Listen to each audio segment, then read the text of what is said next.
All right, how's everybody doing today? Hotep, hey, this is Michael Imhotep, founder of the African History Network, host of the African History Network show. I'm a talk show host, researcher, lecture writer, and historian. So it is Thursday, September 30th, 2021, and we are live. So if you listen to my show, you watch my broadcast, you've heard me talk about a new 10-week online course that we have starting up. And this one is Ancient Kemet, the Moors, and the Maafa, Understanding the Transatlantic Slave Trade, what they didn't teach you in school. So I wanted to come on and do a brief overview of this 10-week online course and what it covers. And we deal with thousands of years of history, and we deal with what led up to the transatlantic slave trade taking place. Okay. So class number 1 starts up Sunday, October 3rd, 12 noon to 2 p.m. Eastern Standard Time. And this is a fantastic class. You're going to learn a lot in it. You can visit our website, AfricanHistoryNetwork.com, AfricanHistoryNetwork.com to register for the 10-week online course. We do the class live. All the sessions are recorded. You can go back and watch it whenever you want to. All right. So we see stories, and if you watch my show, we see stories dealing with history and the attacks on teaching the history of slavery, African-American history, dealing with race, study classes dealing with racism or subjects dealing with racism. We see these attacks on this type of information taking place in various school districts across the country. A lot of times this gets labeled as critical race theory, but it's not critical race theory. Critical race theory is a legal analysis and is basically taught in law school and graduate school, things like this. One of the latest examples of this attack is this piece here from CNN that deals with out of Tennessee. Okay. And Tennessee parents say some books make students feel discomfort because they're white. They say a new law backs them up.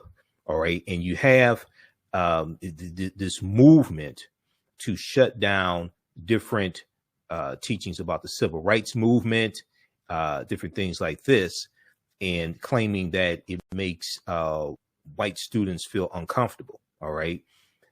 Then you have this story here, this other one. This is one that I've talked about before.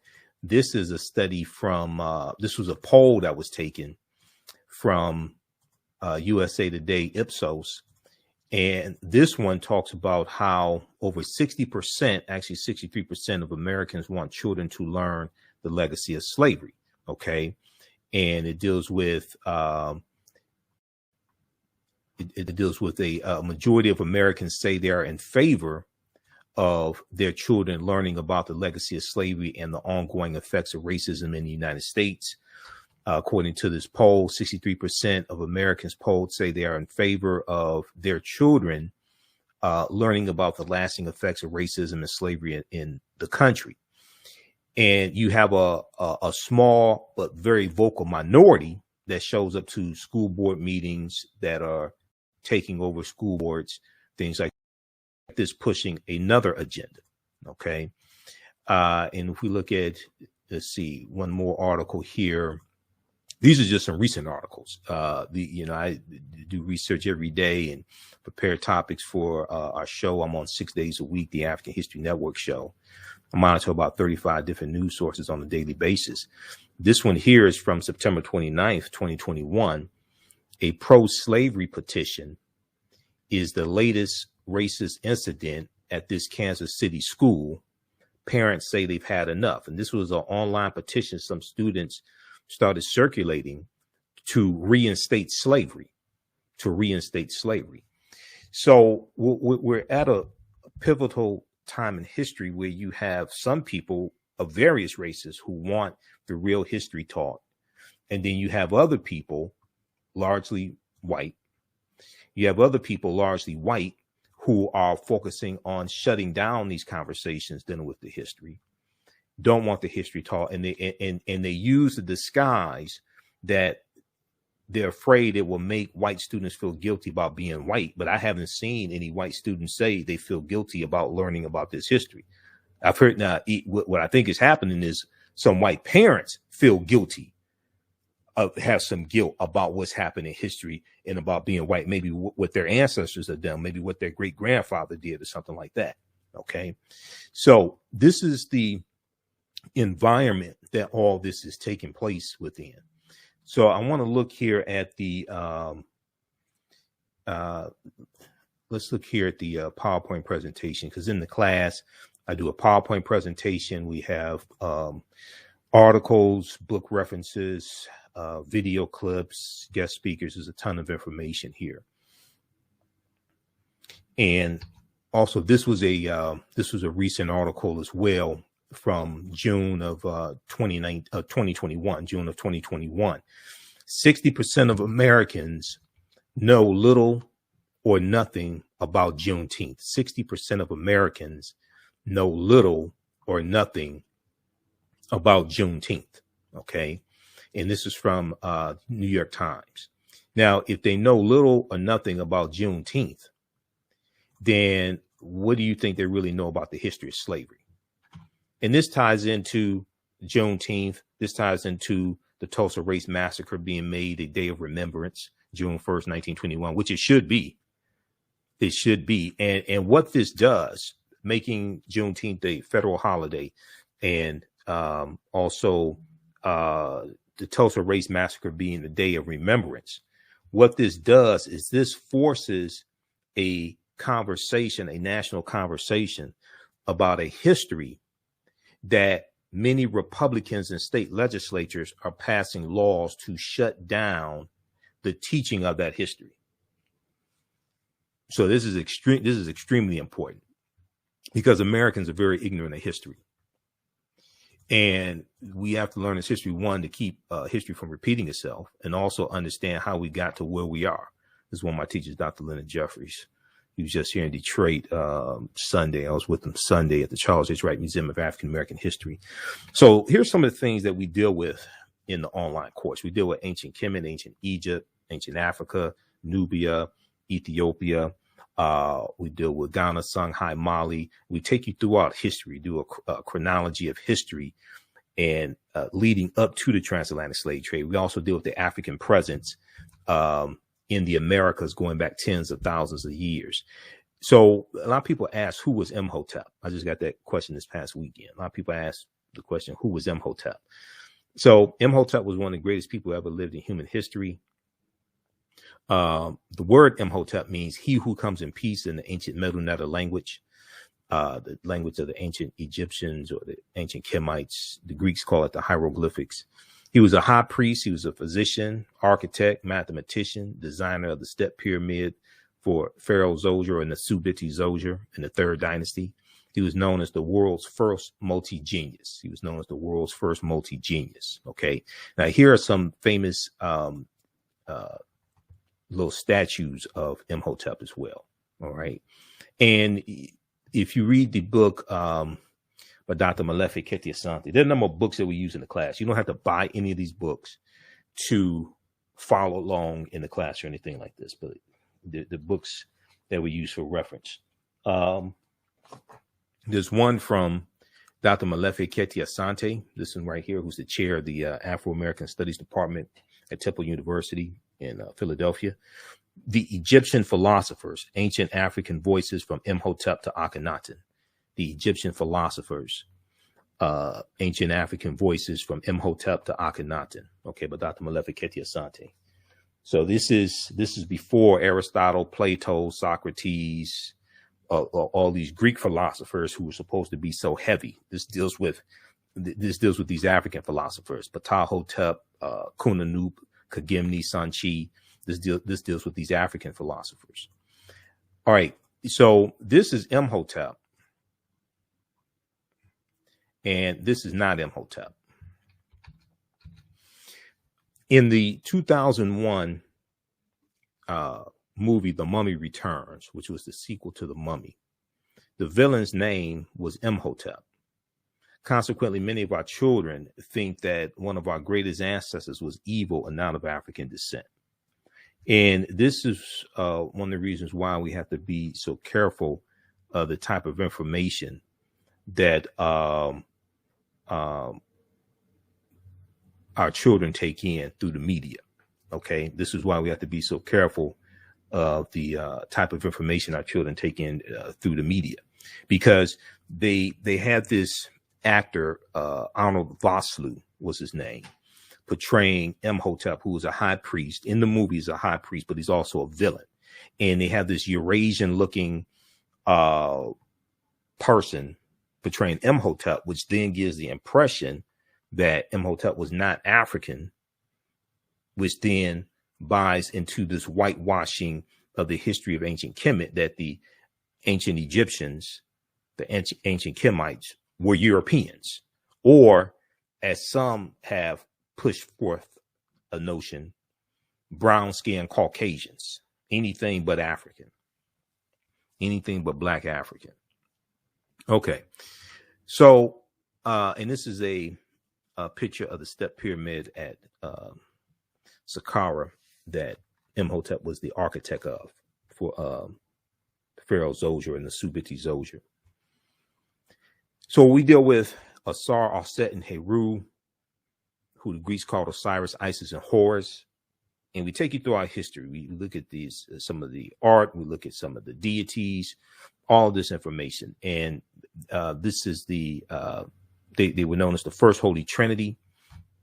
Aset gives birth to the baby Heru on December 25th, Immaculate Conception, virgin birth.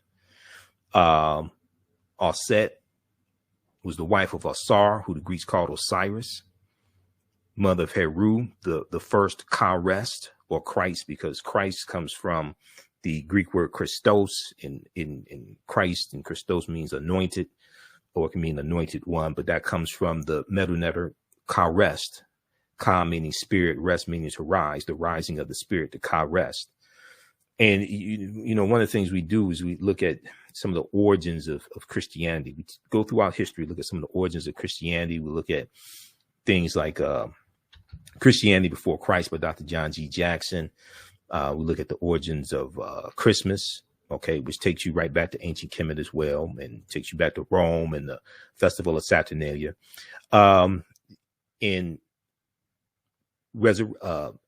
Aset helps to resurrect Asar after he's killed by his brother. Well, after he's killed by his brother Set. Okay, Heru helps to resurrect Asar, but Aset gathers the pieces of Asar's body. Asar is cut up into 14 pieces by his brother Set, and Aset, the wife, recovers 13 of those pieces. The one that's missing is the phallus, the penis, and she's going to, in the mythology, erect the Tekken, okay, erect the Tekken, which is a symbol of resurrection, okay, a symbol of resurrection to represent that last piece that was not recovered. Aset means she of throne, and she's associated with love and fertility. And when we look at all these deities, even when we look at, we're going to see how the Neter, or the deities from ancient Kemet, are going to influence the deities from the Greeks and the Romans. These are basically the deities from the Greeks and the Romans are basically copies. Even when you look at Zeus, who they said was the king of the gods, Zeus is said to be from Ethiopia. Zeus is said to, in Greek mythology, they tell you that Zeus originated from Ethiopia. All right.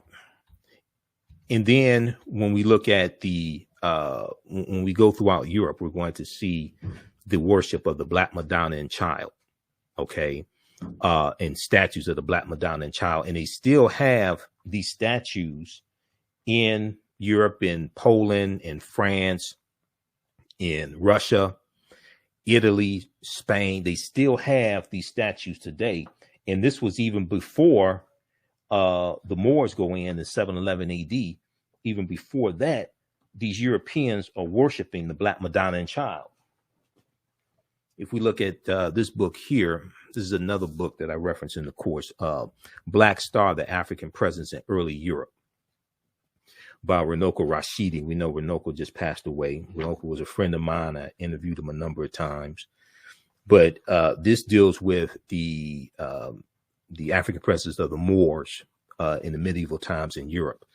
But on page 90 and 91, especially page 90, just to give you an example, he has pictures of statues of Black Madonnas, the Black Madonna and Child in Europe. Okay. These Europeans were worshiping African. These Europeans were worshiping African people. You have it in Switzerland. You have it in Poland, Madrid, Spain, and Luxembourg, Luxembourg. Okay. And then this right here, this is the national flag of Sardinia. Okay. Which is an Italian island, the national flag of Sardinia.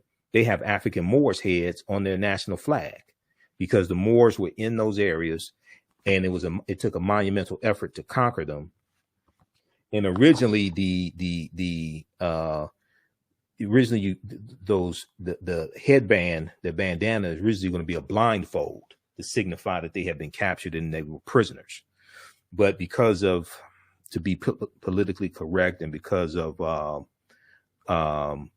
tourism and things like this, they changed the blindfold to a bandana. But that shows the presence of the Moors. That's just one of the numerous examples of the presence in the Moors. You can look at the coat of arms, you can look at the flags, things like this. Okay, and then we go from Auset, the wife of Asar, who gives birth to Heru. We go from that to the Black Madonna and Child, and then we go from the Black Madonna and Child to the decolorized version of the white Mary and Jesus. And as you have a rise in European powers coming out of the Dark Ages and the late 1400s going into the 1500s, as you have a rise of European powers, what's going to happen is you're going to have a rise in the dominance of European phenotypes. And you're going to have a lot of these historic or mythological figures, a lot of these figures from mythology or what have you. You're going to have a lot of these figures that are going to be reinterpreted as European. So Michelangelo paints the Sistine Chapel, and he uses his relatives as the models of Adam and Eve and of God, and depicts them as being Europeans. We talk about, some of the Neteru in ancient Kemet, and we're going to see these versions of these in amongst the Greeks and the Romans. But Ma'at, who was a winged deity with a feather in their headband. Ma'at was the personification of truth, justice, righteousness, balance, harmony, order, and reciprocity. We talk about the 42 laws of Ma'at, or and that which is a precursor to the 10 Commandments as well. So these are just a few of the things that we talk about. Now, this right here shows the theft of the culture. When I was in 1970s, I remember the Shazam and ISIS hour. They used to come on CBS. Used to come on CBS 11 a.m. Saturday morning. And it was a live action show. Shazam had a half-hour show. ISIS had a half-hour show. And with the superhero or the superheroine ISIS, they said that she got her powers from ancient Egypt. But they didn't say that ancient Egyptians were African people. And this was this white woman who got her powers from ancient Egypt. And they're taking symbols, the sun disk of Ra, in the horns of Het Heru, etc. And even at the beginning of the show, when they have when the opening of the show and the theme song, all this stuff, they talk about the names of deities of Neter from ancient Kemet. And they talk about her getting where she gets her powers from. But they ain't say that these were the ancient Kemetic people were African people. So they just, ran this game on us, and it made us think, oh, this plays into this myth that the Egyptians were white. This is Dr. David Imhotep. He wrote the book, The First Americans Were Africans, Documented Evidence. He's a friend of mine. I've interviewed him, I think 14, 15 times, something like that. His book came out in 2011. His new book just came out this year, 2021, The First Americans Were Africans, revised. So I need to bring him back on the show. But his book deals with the African presence in the Americas dating back tens of thousands of years. And one of the things that we do is we look at archaeological discoveries, groundbreaking archaeological discoveries that are causing people to totally rethink everything and causing the scientists, the paleontologists to rethink everything. Page 14 of his book, The First Americans Were Africans, Documented Evidence. He talks about evidence of an African presence 51,700 years ago, found in a campsite in Allendale County, South Carolina, discovered by archaeologist Dr. Albert Goodyear. Okay, now this discovery was in 2004. 2004. I'm going to show you a picture of Dr. Albert Goodyear here in just a minute. All right, how's everybody doing? Do me a favor, share this broadcast on your social media platforms. Invite your friends to tune in. If you like this information, give us a thumbs up. Okay. Give us a thumbs up or a heart or a like, whatever it is. And then be sure to register for this 10-week online course. Class number 1 starts up Sunday, October 3rd, 2021. The class is regularly $130. It's on sale $80. We do the sessions live. All the sessions are recorded. You can go back and watch them anytime. There's bonus content that you'll get as well. And even after the 10-week course is over with, you can go back and watch the entire course. You have access to it. You can so next year, if you want to go watch the entire 10-week course again, you can do that. Not a problem. All right. So class is going to be 12 noon to 2 p.m. Eastern Standard Time. We do 10 consecutive Sundays. And we go through and look at thousands of years of history and what led up to the transatlantic slave trade taking place. And we go through and analyze the transatlantic slave trade. And then there's a second 10-week online course that I teach that focuses on history from 1865 with the end of the Civil War through 1968. Okay, that class is from the Civil War to the Civil Rights Movement and Black Power, 1865 to 1968. But if we look here at what they found at this campsite, they found 13 different types of evidence thoroughly documenting an African presence in this country from that dates back at least 51,700 years ago. They found artifacts, architecture, campsites, carvings, Egyptian writings, footprints in lava, genetic M174D haploid groups dealing with DNA and genetics. They found linguistics, paintings, skulls, skeletons, structures, and tools. They found 13 different types of evidence thoroughly documenting an African presence in this country going back at least 51,700 years ago. All right. So we're going to go through and look at a number of different archaeological discoveries, okay, that just are blowing everybody's minds. New discoveries are coming out every other week.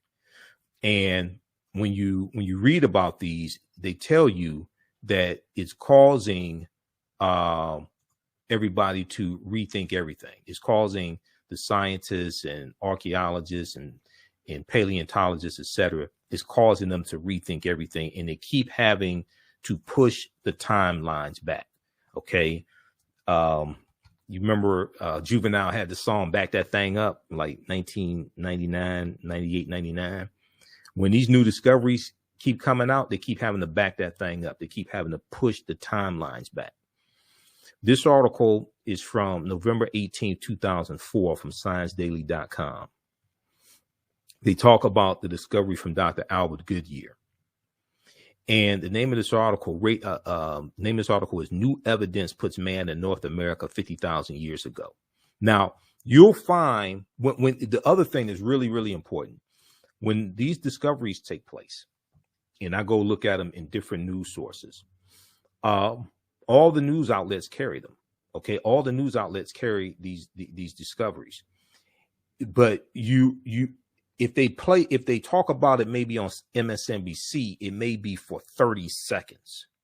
But all the outlets, Washington Post, New York Times, National Geographic, USA Today, CNN, NBC, they all have stories about it. You can go research this.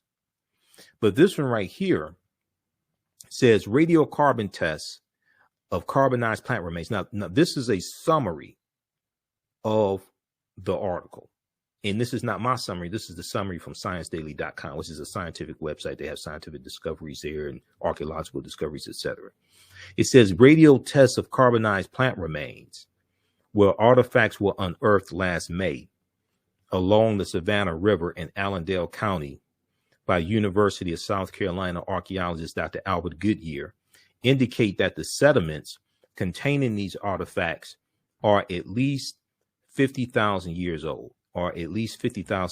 Meaning that humans inhabited North America long before the last ice age. Okay, now that's not me saying this. All right, now this was before Native Americans came into existence. This is before white people existed on the face of this earth.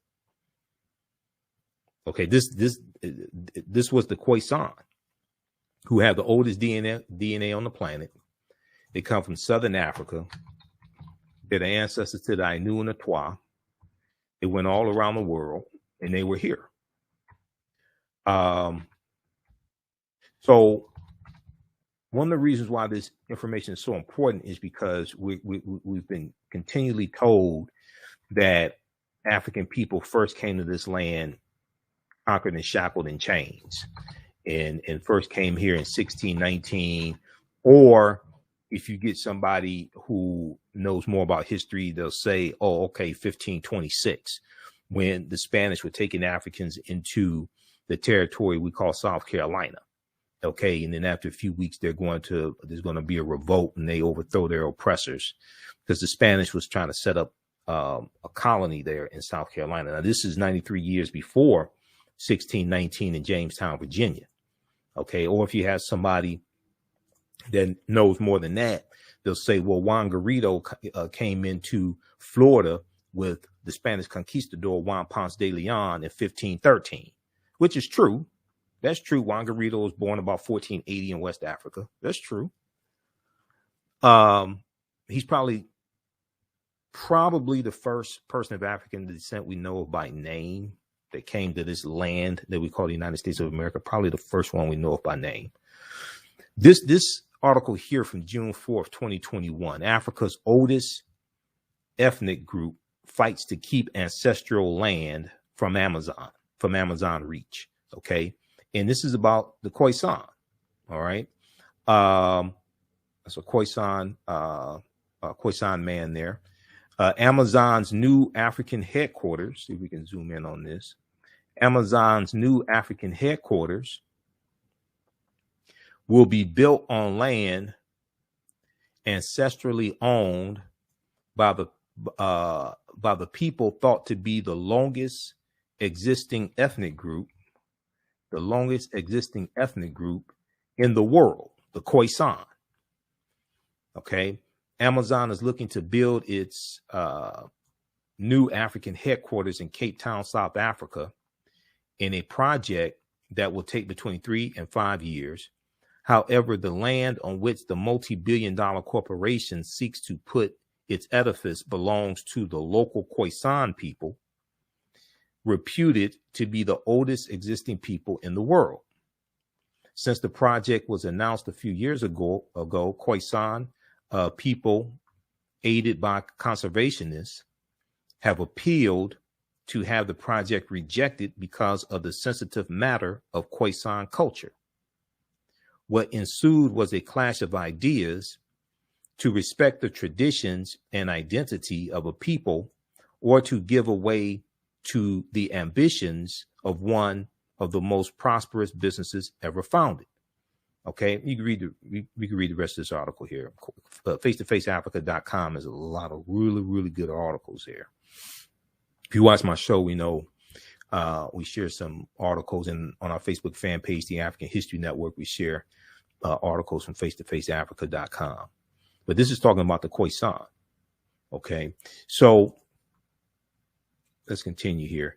And there was a really good discovery that came out, because I read a lot of these articles here, and I've been teaching this class for going back to 2017, and I incorporate more of the archaeological discoveries as they come out. There was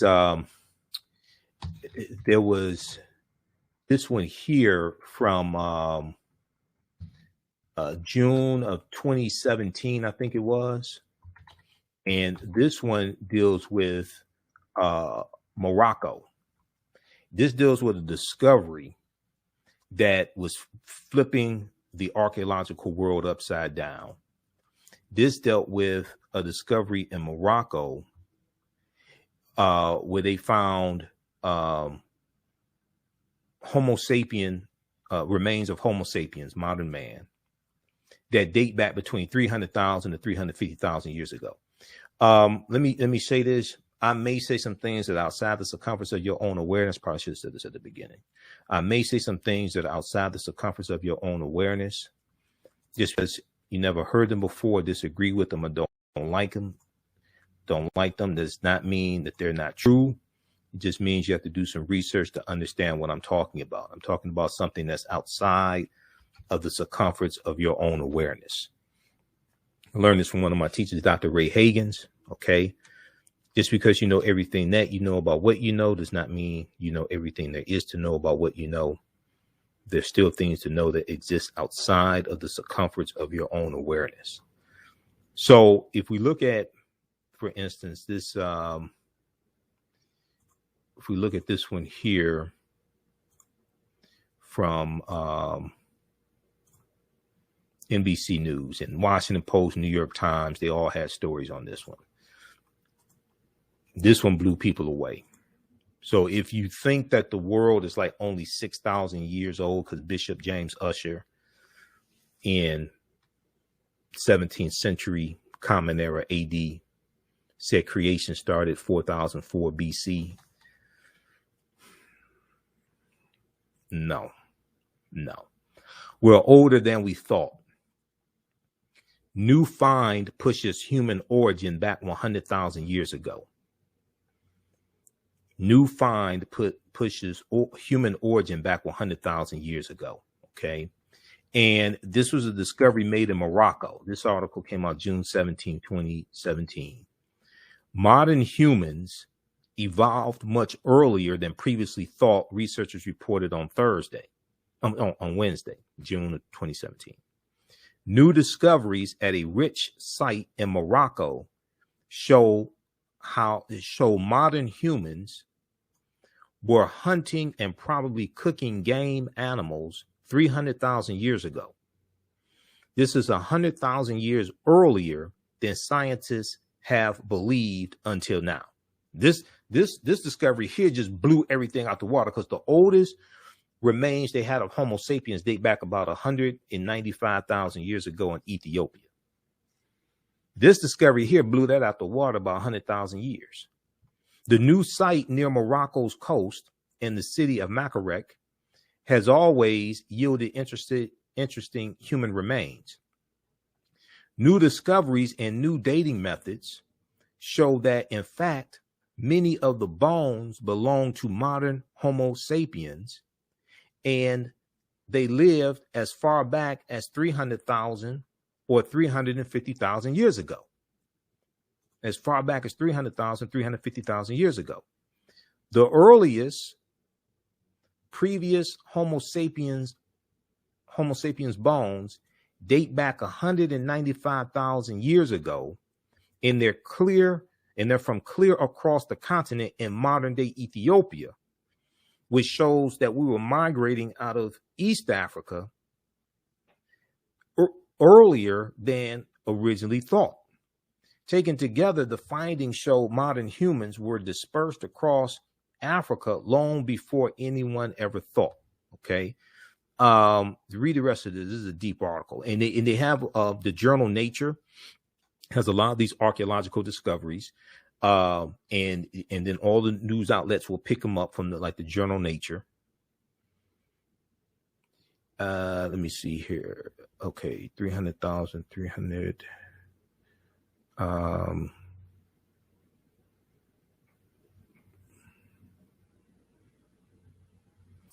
This is the latest find that rewrites the history of early humans. Earlier this year, a team argued they have found evidence that either modern humans or pre-humans were in North America 150,000 years ago. That was a discovery in California dealing with the mastodon skeletons.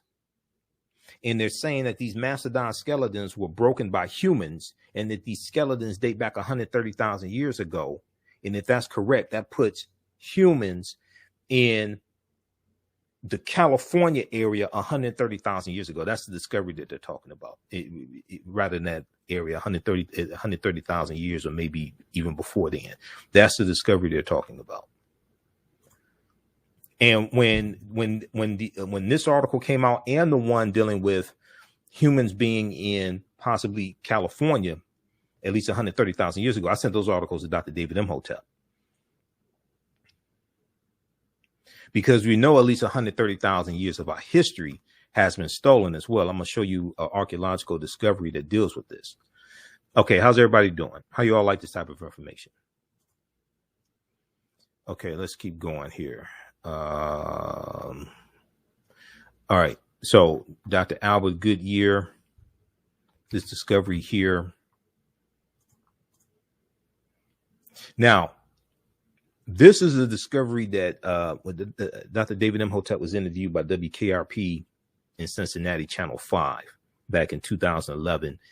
And then also in his book, he talks about this discovery. This is from the New York Times, February 2010. The name of this article was on Crete, New Evidence of Very Ancient Mariners. This is from February 15th, 2010, New York Times. New evidence on Crete, new evidence of very ancient mariners. And Crete is a Greek island. Stone tools. What happened was they did excavations for 2 summers on the Greek island of Crete. They found stone tools that archaeologists say are at least 130,000 years old. Stone tools that archaeologists say are at least 130,000 years old, which is considered strong evidence for the earliest known seafaring in the Mediterranean and cause for rethinking the maritime capabilities of pre-human cultures. Now, Crete has been an island for more than 5 million years in the Mediterranean, meaning that the tool makers must have arrived by boat. So this seems to push the history of Mediterranean voyaging back more than 100,000 years. Specialists in Stone Age archaeology, say previous artifact discoveries has shown people reaching Cyprus and a few other Greek islands and possibly Sardinia no earlier than 10,000 to 12,000 years ago. So, but what they're saying is like, wait a second. If they're saying, wait a second, this pushes that timeline back, and Africans were sailing 130,000 years ago. This is why I say we know at least 130,000 years of our history has been stolen. This discovery here just caused them to have to rethink everything and push the timelines back. Now, this is another discovery here. This one was revealed in 2013. They had done the excavation and everything before then, but this was revealed 2013. This is about Tanis Heracleion. Tanis Heracleion was the lost city of Egypt that was swallowed into the sea. Okay, Tanis Heracleion. This is an article here from Yahoo News that they picked up from the Telegraph, which is a UK newspaper. The Telegraph reports that 150 feet beneath the surface of Egypt's Bay of Abu Qir, they found 64 ships, 16-foot tall statues, 700 anchors, countless gold coins, and smaller artifacts. Now, the archaeologist Frank Gadillo was the one who headed up this excavation. He estimates that Tanis Heracleion was built around 8th century BC. Now, this is some pictures of what they found. I have some video that they shot of them underwater, and they have these artifacts there. But these are some still pictures of some of the statues they found and what they were able to find, and what they brought to surface. Also, this is the legs of a statue that's broken off. That is from the horns. The horns and sun disk. It's probably offset, either that or Het Heru. Sun disk of Ra and the horns. When I talked about the Tekken a few minutes ago, so we see the Tekken in Egypt on the Potomac is a fantastic book that Tony Browder wrote. So we use that book in the class as well as Nile Valley Contributions to Civilization, which I have around here somewhere.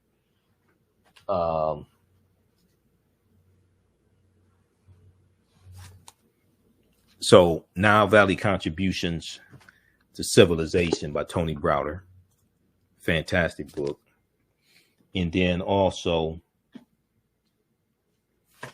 Egypt on the Potomac by Tony Browder as well, which deals with how the layout of Washington, D.C. is a copy of the layout of ancient Egypt. Okay, and it deals with a lot of the secrets in the layout of Washington, D.C., etc. That city is called Tanis Heraklion. Somebody asked the question, what's the name of that city again? But when we look at the Washington Monument, and this ties into Freemasonry, in the origins of Freemasonry, coming from the teachings coming from ancient Kemet, ancient Egypt. The Washington Monument is a Tekken. We know George Washington was a Freemason, but the Tekken being a symbol of resurrection, coming from the mythology of Asar, Aset, and Heru, there are about 1,200 Tekkenu for plural, about 1,200 Tekkenu throughout ancient Kemet. Historically, today there are somewhere between 7 to 12. Okay. When we look at Freemasonry, the word Mason is derived from the Latin words mass and sun. Mason means child of light and expresses the desire to pursue light, which is a metaphor for the sun. It's a metaphor for the sun, which symbolizes knowledge. The term child of light, or sons and daughters of light, was first used to identify students who had completed 42 years of study in the temples of ancient Kemet, ancient Egypt. Many Masonic temples were modeled after the temples of Kemet, places where light or knowledge was imparted in a series of steps or degrees. Okay, light or knowledge was imparted in a series of steps or degrees. So the concept of getting your credentials, when you go to college and you get your credentials, you get an associate's degree, bachelor's degree, master's degree, PhD. The concept of getting those credentials in a series of degrees, okay, comes out of ancient Kemet. And we also see the concept of the liberal arts coming out of ancient Kemet as well. George G.M. James in Stolen Legacy talks about the 7 liberal arts, the arithmetic and the logic and the rhetoric, things like this. Stolen Legacy, okay, is a very, very good book by George G.M. James. So we see all this traces back to ancient Africa. If you read pages 18 and 32 of Egypt on the Potomac, Browder breaks this down. Now, 50 of the 56 signers of the Declaration of Independence were Freemasons, and 13 of the 39 signers of the U.S. Constitution were Freemasons also. So some other things that we deal with in the class, we go through a timeline of history, starting in ancient Africa, do ancient Kemet and Nubia, Ta-Nehesi, all that, Ethiopia. We go throughout history up to and including the transatlantic slave trade. So some of the things we deal with in the class is, what was the transatlantic slave trade? What were some of the events leading to the transatlantic slave trade starting, to understand this? Like whether you talk about 1441, Anton Gonsalves, going into Mauritania, capturing some Africans. This is looked at as the beginning of the transatlantic slave trade. You look at the Moors starting to lose control, especially in Spain. You look at Europe coming out of the Dark Ages. There's a number of things that we see leading to the transatlantic slave trade taking place. What role did Christopher Columbus play? Because Columbus helps the transatlantic slave trade to spread. He helps lay the foundation for racism, slavery, capitalism, and the exploitation of indigenous people. So we go through and look at Columbus and his 4 voyages. And today, you know, in the past few months, we've heard Haiti in the news, we've heard Cuba in the news, and Jamaica. Okay, these are all 3, Cuba, Haiti, and Jamaica are all 3 countries, islands that Columbus conquered about 529, almost 530 years ago or so. Hispaniola, the island Hispaniola, where Haiti is, 1492, Cuba, 1492, Jamaica, 1494. So we're still feeling the effects. And Columbus, he didn't just do this on his own. This was on behalf of the Spanish crown, King Ferdinand and Queen Isabella.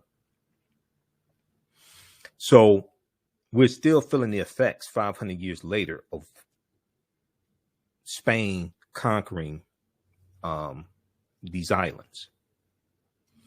What role did Christopher Columbus play? When did Africans first come to the U.S. as slaves? Did Africans sell themselves into slavery? We deal with that complicated history because it's not really like the way the dominant narrative has been told. Were African people in America before the transatlantic slave trade? Absolutely. African people are the original Americans. This is why Dr. David Imhotep's book is so important. We deal with things like the Black Death, the bubonic plague. It hits in 1347 AD. It hits in spurts from 1347 to 1400. We deal with the film Black Panther. Black Panther is deep. And Black Panther relates to African history, African culture, African language, African spiritual systems. The film Black Panther. This is Mansa Musa, became emperor of the Mali Empire in 1312 AD. There's an article from history.com, official website of the History Channel, that shows a connection between Mansa Musa and T'Challa. T'Challa, who's the Black Panther. In the vast fictional universe of Marvel Comics, T'Challa, best known as Black Panther, is not only the king of Wakanda, he's also the richest superhero of them all. Although today's fight for the title of wealthiest person alive involves a tug of war between billionaire CEOs, the wealthiest person in history, Mansa Musa, has more in common with Marvel's first Black superhero. Okay, the wealthiest person in history, Mansa Musa, has more in common with Marvel's first Black superhero. Now, some people may say, well, I'm too busy to take the class. Like I said, we do the sessions live. All the sessions are archived. You can go back and watch it anytime. If you can go and watch the class next year, or if you have to watch the class at 2 a.m. or something like that, you can do this. You don't have to be present in the class. And it's not like a Zoom call. So we don't see like everybody on the screen. You see me, I can't see you. We have a live text chat in the class. So you can ask questions, but you don't have to worry about me seeing you. You can be in your pajamas or what have you. You don't have to worry about getting dressed up, doing your hair, anything like that for class. I don't take attendance. All right. So you don't have to worry about that. Mansa Musa became ruler of the Mali Empire in 1312 AD. Okay. And you'll hear a lot of stories about Mansa Musa, and on his Hajj to Mecca, he gives out so much gold that he throws off the economies of the different cities that he's going through.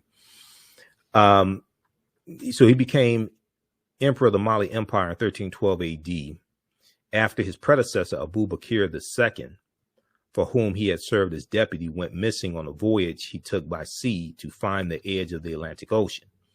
Mansa Musa's rule came at a time. Now, this is something extremely important, this part right here. Now, this is the History Channel telling you this. Okay. Mansa Musa's rule came at a time when European nations were struggling due to raging civil wars and a lack of resources. West Africa is thriving. Europe is in disarray. Europe is ravaged by civil wars. Europe is dealing with poverty. They're still dealing with ignorance. Even though when the Moors go in 711 AD, 85 to 90% of Europeans are illiterate, and they're teaching them to read and write, and they're teaching them mathematics, they're teaching them algebra, chemistry. Everything we taught the Europeans came back to kick us in the behind. When we study this history, everything we taught them came back to kick us in the behind.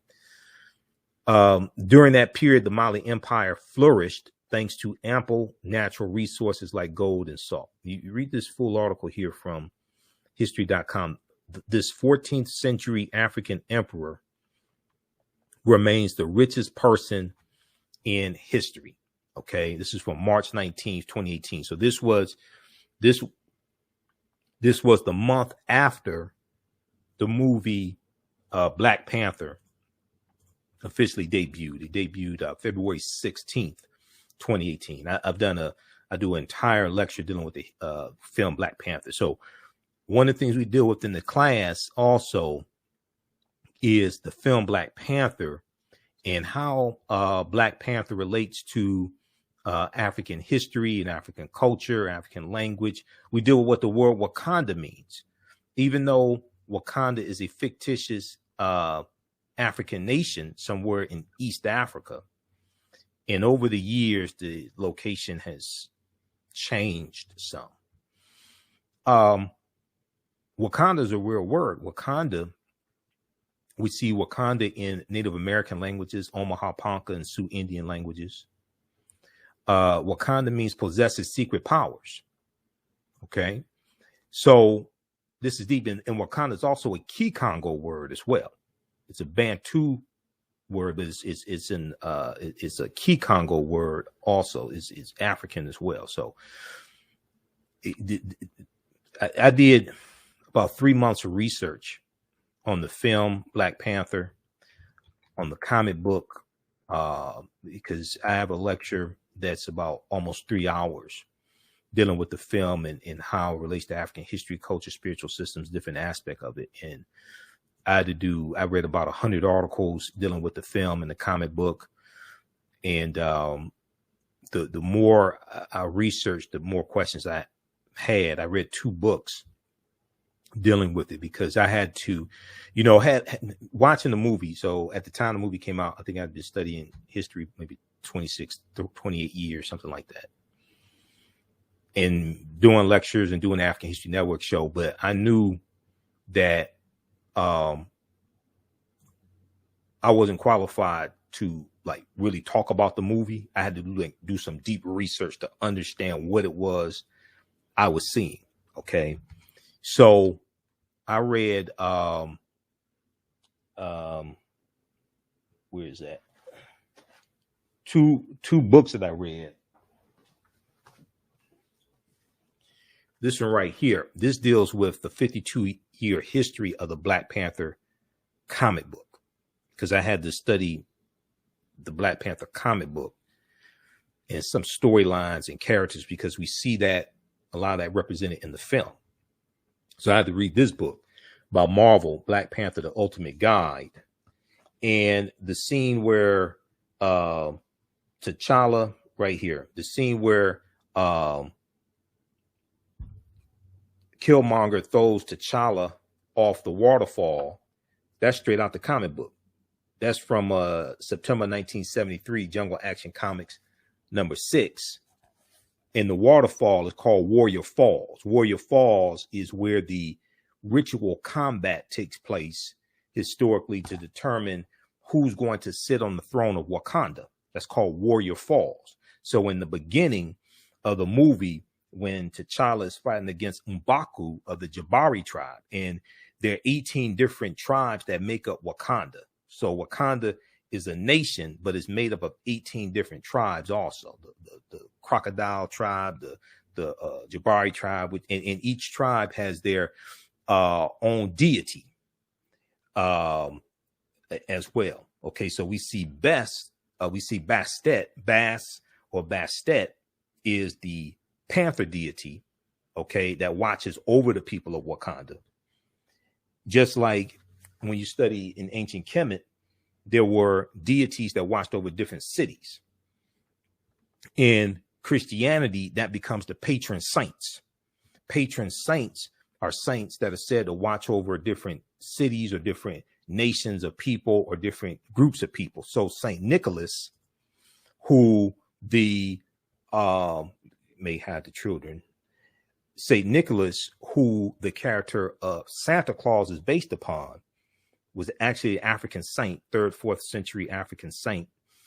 And he's said to be a patron saint of children, pawnbrokers, money lenders, prostitutes, seamen, those in like the Navy, out at sea, things like this. Okay, you have patron saints.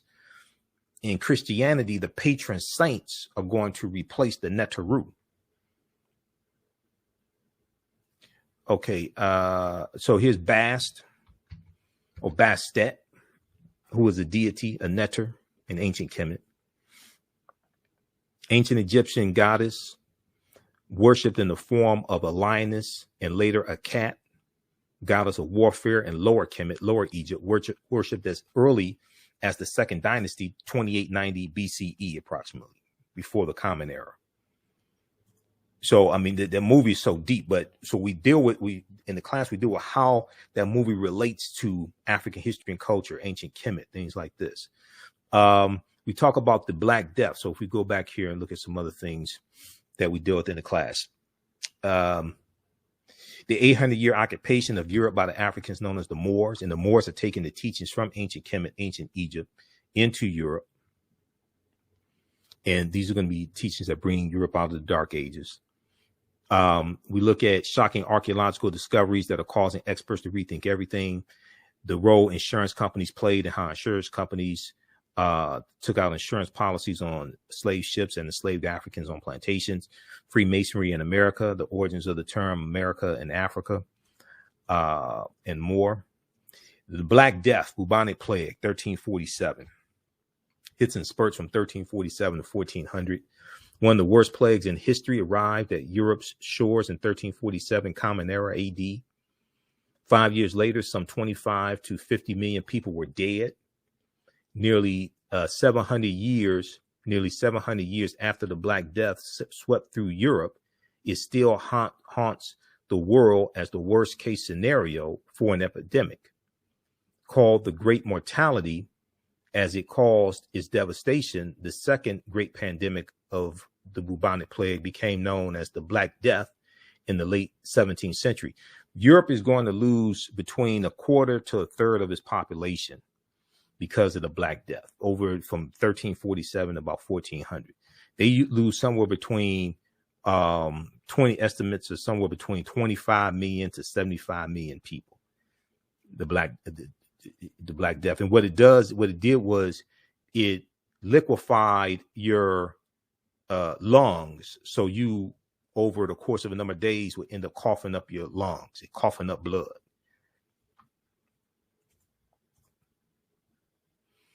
Okay, so now Bantu. Okay. Bantu is a group of about 500 African languages belonging to the Bantoid subgroup of the Benue Congo branch of the Niger-Congo language family.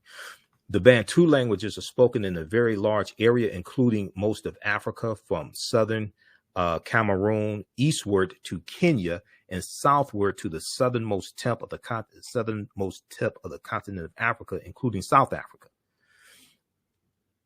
12 Bantu languages are spoken by more than 5 million people, including Rundi, Rwanda, Shona, Kosa or Isikosa, and Zulu or Amazulu. Swahili or Kiswahili, which is spoken by 5 million people as a mother tongue and some 30 million as a second language, is a Bantu lingua franca important in both commerce and literature. So the word Kwanzaa is a Kiswahili word. Kiswahili is a Bantu language. The language spoken in the film Black Panther is called Isikosa. Isikosa is a Bantu language as well. That's a real African language that they spoke in the film Black Panther. So we'll do what is Wakanda and all this and how this all relates to African history as well. So you talk about Christopher Columbus, where Columbus went on his 4 voyages. Columbus never came to the land that we call the United States of America. The closest he came here was Cuba, which is 90 miles away. Columbus never came to the land that we call the United States of America. Okay, which is something very, very important to note. And I still hear people say when Columbus came here, and different things like this. No, Columbus never came to this land. His first voyage, August 3rd, 1492. He set sail on the Nina, the Pinta, and the Santa Maria. He goes into the Bahamas. He goes into Cuba, Hispaniola. And we know on the island of Hispaniola, you have Haiti on that island. Yes, Dominican Republic in Haiti. He goes his second voyage, 1493, goes into the West Indies. He goes in Puerto Rico, Jamaica, 1494. Third voyage, May 1498, goes into Trinidad and Venezuelan mainland. Fourth voyage, May 1504, he goes into Panama and Honduras in Central America. If you go to history.com, official website of the History Channel, search for Christopher Columbus. They have a lot of information there, and they show you where he went on his voyages. He never came to the land that we call the United States of America. Okay. So we go through and deal with a lot of this, and we take you through a timeline of history, and we deal as well as the 800-year occupation of Europe by the Africans known as the Moors, which is a critical history to understanding the origins of the transatlantic slave trade. What happened right before the transatlantic slave trade started? A lot of people mistakenly think that when the transatlantic slave trade starts, this is the first time Europeans came in contact with African people. No, they were dealing with Africans for hundreds of years in Europe. We'll talk about what the Middle Passage was and break down the triangular trade and all of this. Okay. All right. So this is, and then we know the Wakanda salute comes out of ancient Kemet. That is the position of the Nasubiti. It's always right over left. It's always right over left. That's the position of the Nasubiti or the pharaohs when they're deceased. Okay. And that's a position of power. And we see that go around the world also. Okay. So you can, this class is ancient Kemet, the Moors, and the Maafa, understanding the transatlantic slave trade, what they didn't teach you in school. That's just a very brief overview of the class. It's a 10-week online course that I teach. This class will be on Sundays, 12 noon to 2 p.m. Eastern Standard Time, starting October 3rd. We do the sessions live. All the sessions are recorded. We do the sessions live. All the sessions are recorded. You can go back and watch it anytime. Even after the 10-week class is over, you can go back and watch it. So you don't have to worry if, well, I don't have time to be in class on a particular day or something like that. That's not a problem. You can use this information also with your children. If you like, I would say the information is PG-13. I don't do a lot of cursing. It's not overly graphic. It's, it's not crazy. So you can use this with your children as well. As soon as so the class is regularly $130, is on sale $80. As soon as you register, there's some bonus content that you can start watching. You get a bonus lecture from me, which is a lecture I did dealing with the real history of Juneteenth. Okay. The real history of Juneteenth is a 2.5-hour lecture. I did that June of 2021. All right. Okay. So, okay, you get that. And okay. Oh, the other class that I teach is the second class is From the Civil War to the Civil Rights Movement and Black Power, 1865 to 1968. This class picks up basically where understanding the transatlantic slave trade leaves off. Okay. So if you want to register for this class as well, you can register for that. That's on Saturdays, 12 noon to 2 p.m. Eastern Standard Time.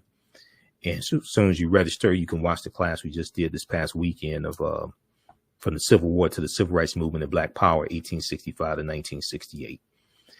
That's a fantastic class as well. Each class we go through and analyze approximately a 10-year period of history to see what happened after slavery ends. And we deal with some of the history leading up to the Civil War as well. All right.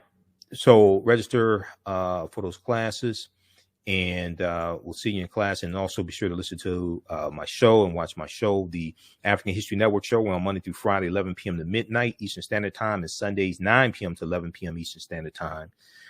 We broadcast on 9:10 a.m. the Superstation WFDF here in Detroit.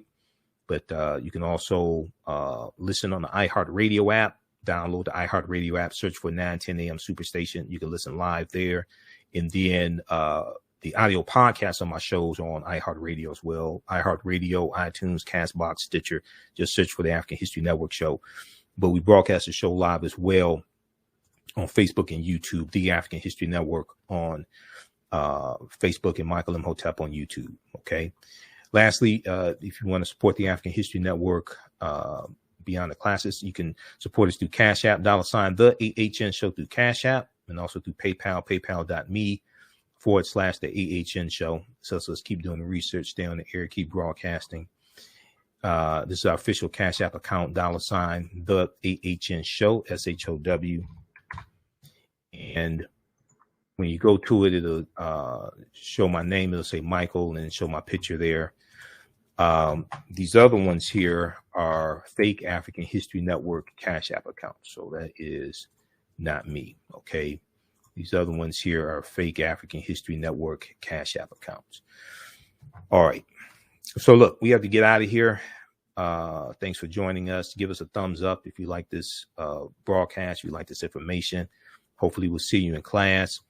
Remember, at the African History Network, we focus on educating, empowering, and inspiring people of African descent throughout the diaspora and around the world. Because right now it's correct wrong behavior. It's not over till we win. Wakanda forever. And we'll talk to you next time. Peace.